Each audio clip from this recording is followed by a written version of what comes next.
طبعا ازي حضرتك عاملين ايه؟ فيديو من فيديوهاتنا مع بعض ازيك يا شكرا.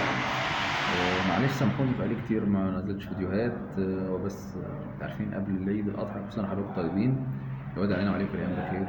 ضغط شغل رهيب عندي، تسليم تقريبا 90% من المشاريع بتتسلم قبل العيد تقريبا.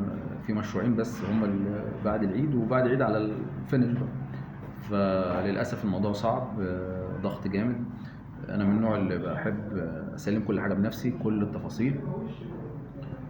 قدر الامكان ببقى انا اللي موجود في الفينش بالذات اثناء التسليم، فعشان كده صعب. سافر القاهره وبورسعيد وبورتو، في 3 مواقع اساسيه عندي فيهم شغل، كذا شغل، فسامحوني معلش.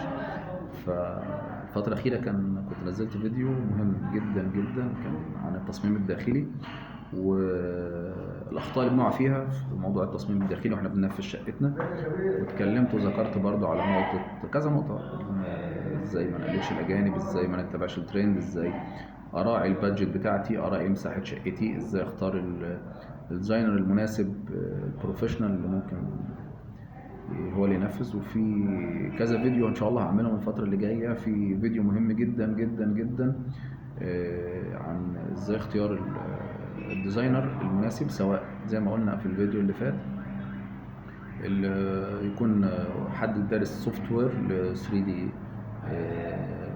برنامج 3 دي، او بالنسبه لواحد بيصمم، هو مهندس وبيجي معاه السوفت وير، او مهندس وبينفذ ومعاه السوفت وير. وده طبعا اعلاهم وافضلهم طبعا في مجال الديزاين، لان هو اللي فاهم كل حاجه بتتنفذ ازاي، فعارف ايه يحط، ايه مناسب ايه مش مناسب، فمهم جدا.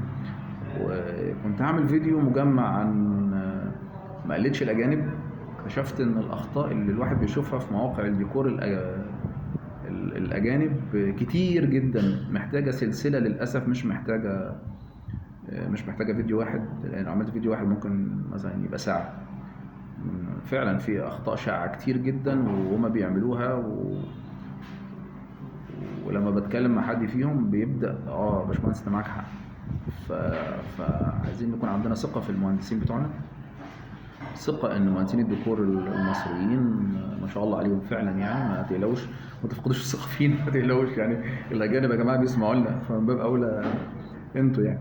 فربنا يعيننا ويعين حضراتكم ان شاء الله. فسامحوني على التاخير، سامحوني على قله الفيديوهات الفتره الاخيره. ان شاء الله في العيد وبعد العيد كده ان شاء الله يبقى في فيديوهات حلوه، ومع بعض دايما يا رب بالخير. ازيك شطب شاي؟ السلام عليكم.